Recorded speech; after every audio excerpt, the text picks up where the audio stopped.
First and foremost, I want to give all praise to Yahweh, Ba'ashim Yahushai, Ba'ashim Yahweh Ba'ashim Yahushai Barakatha. All praise to Yahweh and Yahweh Shai, and double honor to the elders of the Great Millstone. And salutation to all y'all coming on Highlands by big into the marriage. I want to start off with 2 Timothy, because we're coming into some perilous times, a famine of the word, and famine of food and water,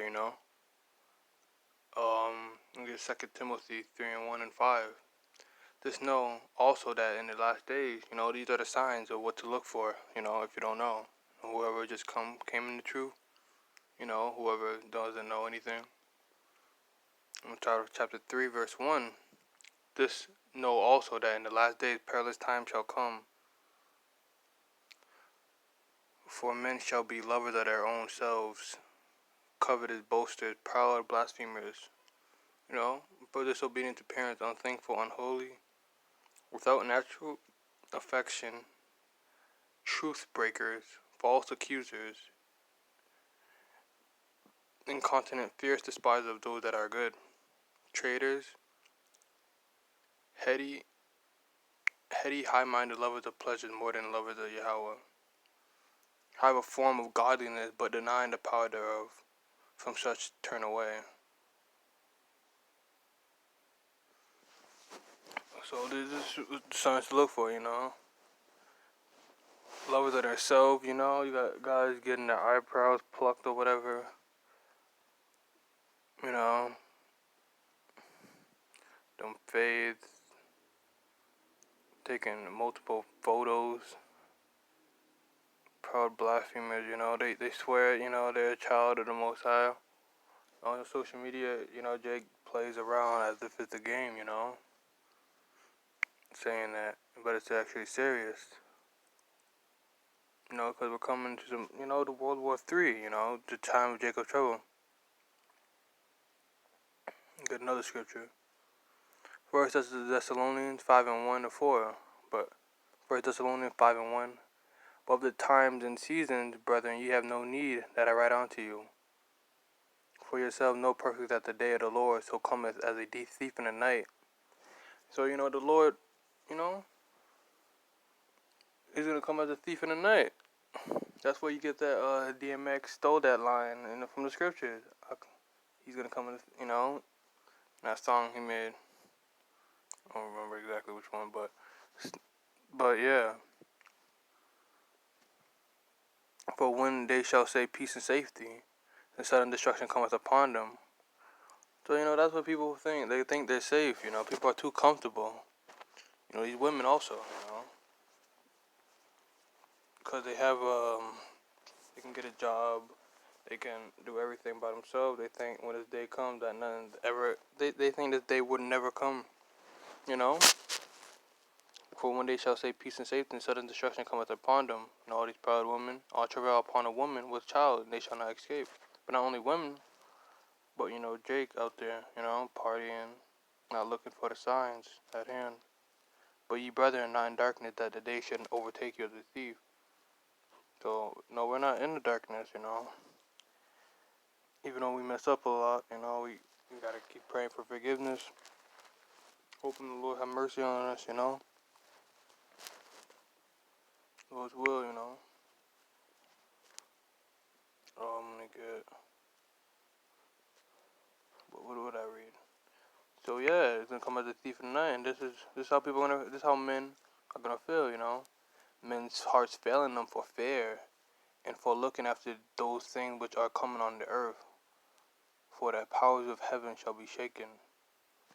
So they're gonna be fearful, which are what's coming on the earth? The angels, the Most High, His Son, the Most High Son, Yahushai. The chariots. You don't know. These angels can take any form. These angels could, the chariot. Well, not only the martial law, these still can come down having great wrath.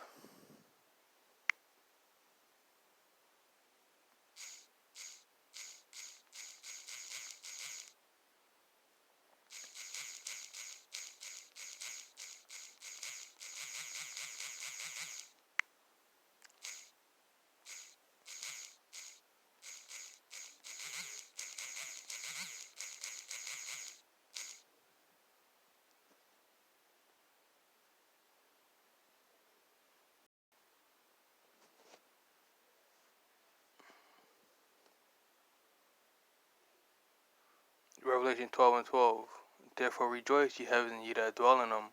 Woe to the inhabitants of the earth and of the sea, for the devil is come down unto you, having great wrath, because he knows that he has but a short time. That's gonna be that's Esau, so-called white man. People still think Esau is still their friend. People are getting kidnapped at Alignment Ray, and you got Jake reading a comment on the social media, and this lady she said, where the police at to help about these people getting kidnapped? Esau don't care. Esau does not care. And people in Israel is not gonna realize that. Mostly the one. Everybody. Most of Israel is a coon. Not all of Israel, but Jake out there just believes Esau is a good guy. Like, no, he's not. He don't care. He does not like you. Just give him a keyboard and mouse. Get him an electronic device. He'll talk the most shit that the most crap that any other person could speak on. Like he feels like he's tough, like he's Superman.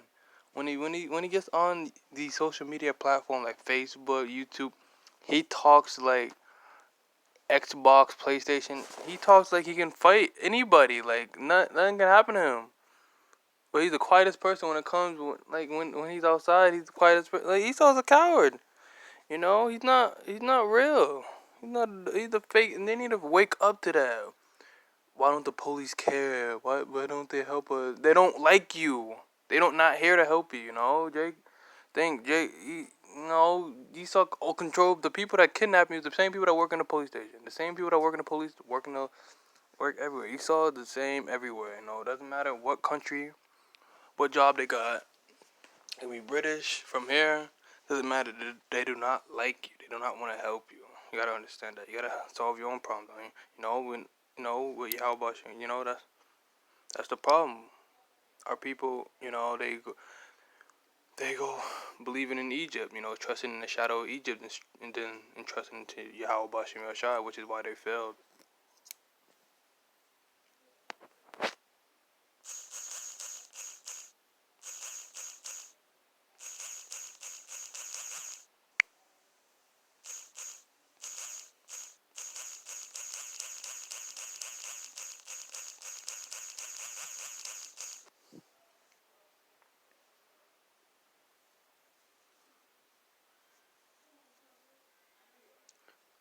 Isaiah chapter 30, verse 3. Therefore shall the strength of Pharaoh be to your shame, to trust in the shadow of Egypt, your confusion.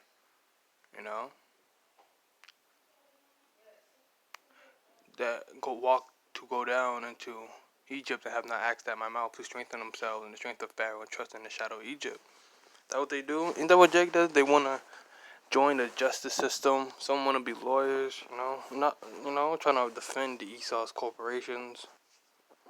Trusting in Egypt. Trying to go down to Egypt. They don't trust in Yahweh Shai. People don't pray to him. They don't even try to, they don't want to pray to the Most High. They think building their own business is going to change everything. If we have more black-owned businesses, we can start our own economy or something. It's like Esau could shut down anything. He owns the country. He controls the dollar. You're not on the dollar bill, are you? So what do you don't control nothing. You're still you're still beneath him. Trust in Egypt, trying to make your own clothing line. It's like, oh man, entrepreneurs. They think Israel needs to wake up. They really do. The day's coming, this is what other people. This is what they do. Matthew chapter 24, verse 37. But as the days of Noah were, so shall also the coming of the Son of Man be.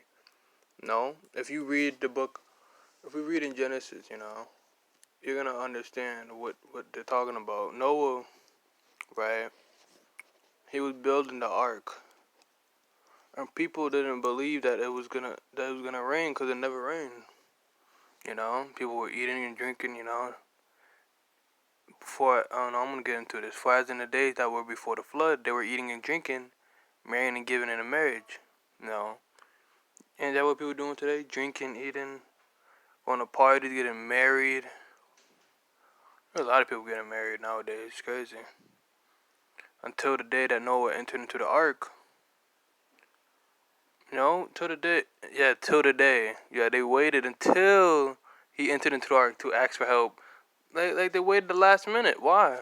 You know? And knew not until the flood came and took them all away. You know, the flood came and took them all away. So, you know, this is what's gonna happen to people that don't watch for the signs. You know, that's not trying to focus on what's to come. You know, they're gonna set themselves up to fail. It took them all away. So shall also the coming of the Son of Man be. You know, it's gonna be like a flood. It's gonna come as a thief in the night. The scripture says. Look at Joel. This is the day. This is gonna be the day.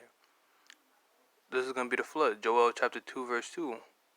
A day of darkness and of gloominess, a day of clouds and thick darkness, as the morning spread upon mountains.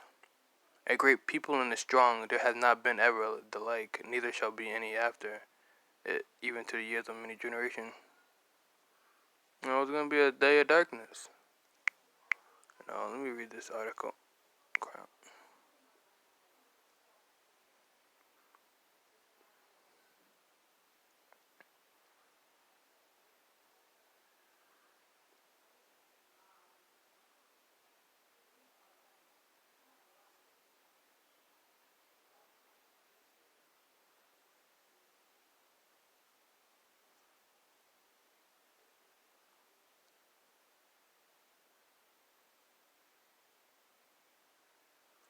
He said, what you're looking for is an environment where we can express our opinions honestly and where it would be odd if there wasn't divergence between them and for there to be really active debate for us to get to what we think is the right answer or to consent. You know what? Let me read the top. M16 warning. Fears of World War III as world more dangerous now than any time since Cold War. So, you know, this is talking about World War III. I'm just seeing what's like what I should read the highlights, you know, instead of reading a bunch of nothing, you know, get to the point.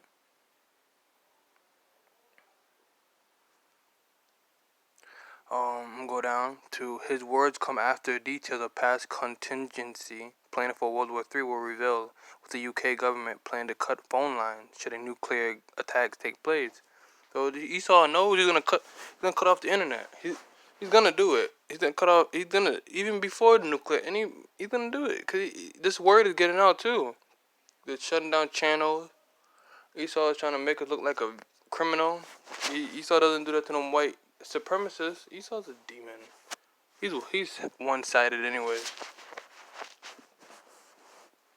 Two-Face.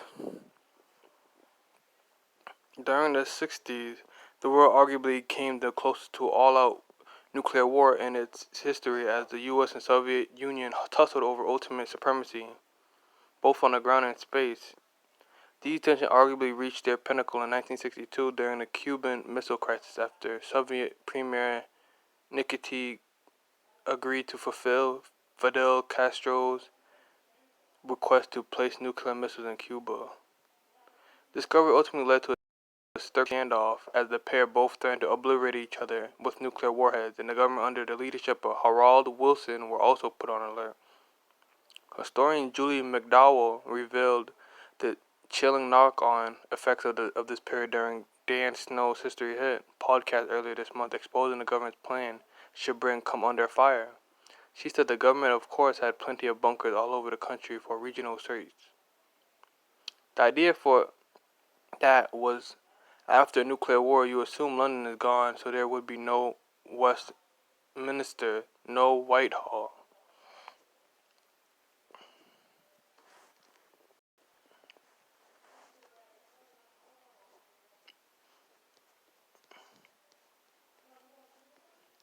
So the government would have to scatter across the country and break up into little chunks. Each region would have its own bunker filled with local councilors, local politicians. See, this is what Esau gonna do. I'm gonna get more into that when I finish. And one cabinet minister who would effectively be the prime minister of that little region. In the advance of the nuclear war, the run-up to it, the government hoped there would be a period of international tension, or even a conventional war that eventually turned nuclear.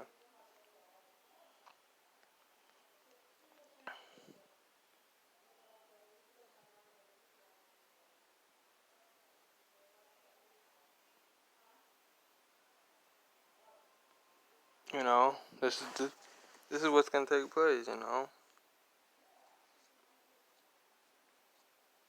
conventional war is gonna turn nuclear.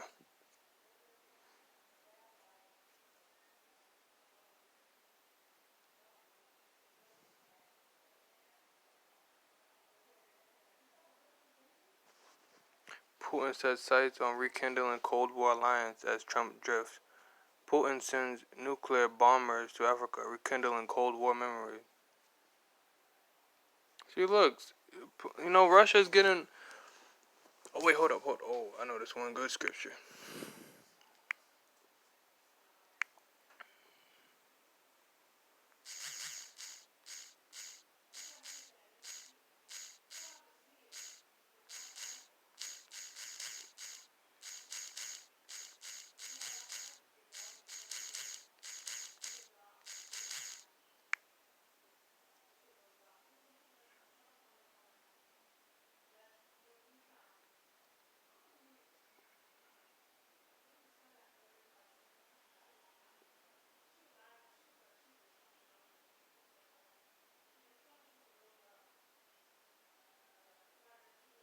Joel chapter 3, verse 10. Beat your plowshares into swords and your prune hooks into spears. Let the weak say, I am strong. You know? Talking about the smaller nations. You know, Russia. Now, this is good scripture for the article I'm about to read. Assemble yourselves and come, all ye heathen. Gather yourselves together round about thither, cause thy mighty ones to come down, O Lord. Let the heathen be wakened and come up to the valley of Jehoshaphat, for there will I sit to judge all heathen round about. Yo, there's gonna be a great war coming. You know, let the weak say I'm strong. You know, smaller nations. I'm gonna get in. Where's that article at? Where's the article?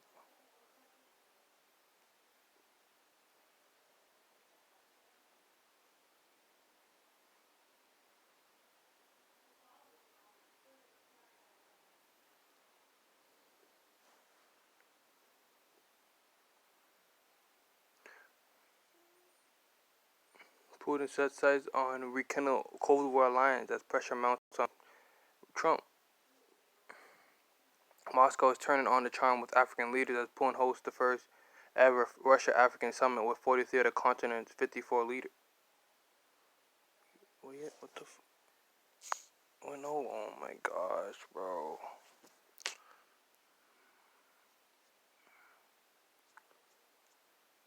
So he's great. Wow, okay, I'll just type it in.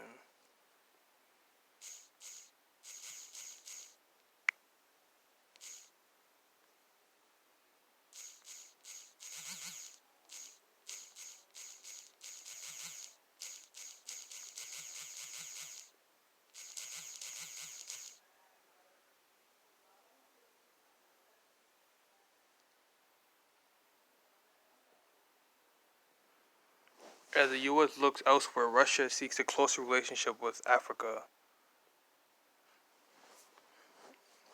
Leaders from more than 40 African nations descended on the southern Russian city of Sochi last week, shaking hands, snapping photos, and inking billions of dollars in business deals.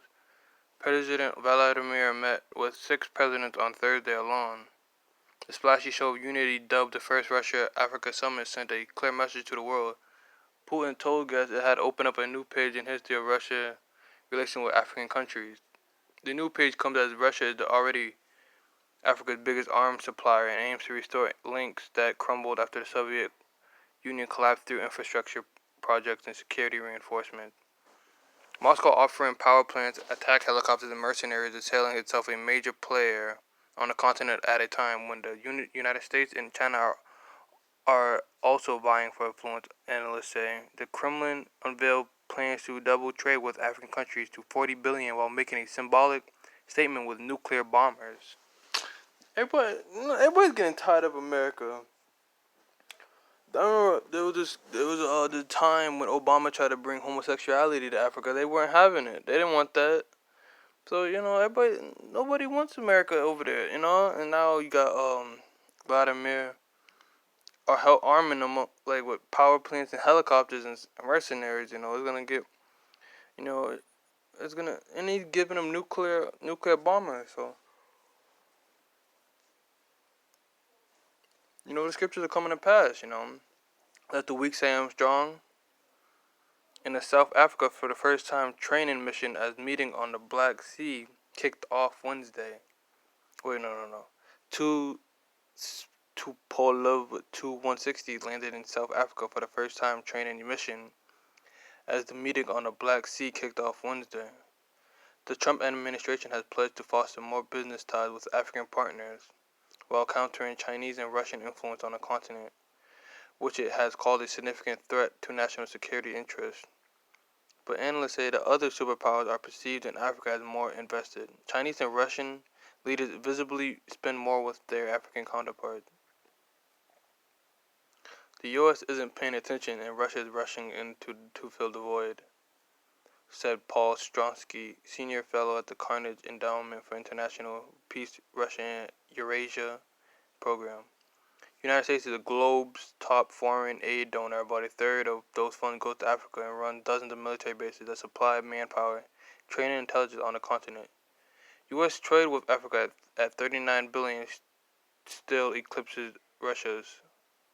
Moscow, which has a smaller pocketbook, is seeking to gain upper hand with a flood of soft power, Stronsky said.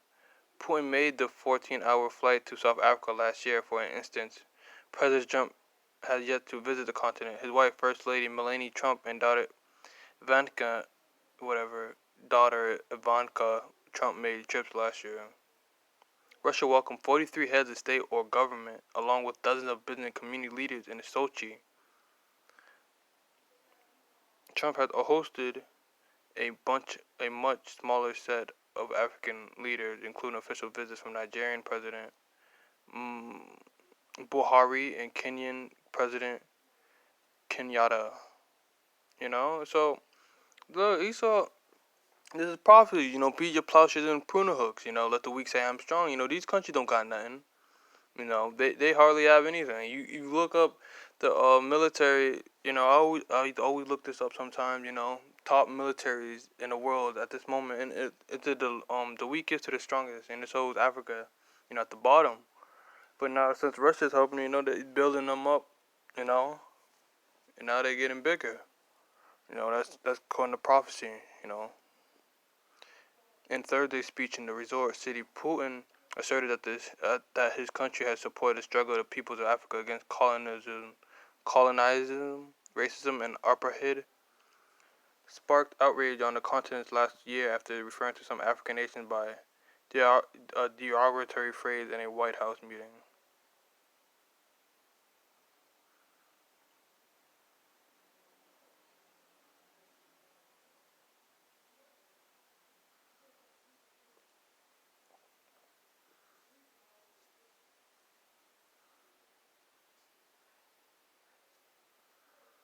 Russia is highlighting collaboration over aid, and that the message is tempting some leaders who view the West's outreach as patronizing, said Bakery Sambi, director of Timbuktu Institute African Center for Peace Studies in Dakar. Africa no longer wants to have all our eggs in one basket, Sambi said. We want equal exchanges as opposed to colonial power relations. Earlier this month, Russia announced plans to send more weapons and instructors to the Central African Republic to aid the government's battle against rebel groups. A move that bolsters its biggest military footprint on the continent. Putin wants to forge strategic alliances with like-minded rulers, said Joshua, an Africa analyst at the Heritage Foundation. African countries are the largest, voting bloc in the UN, he said, and they frankly vote together.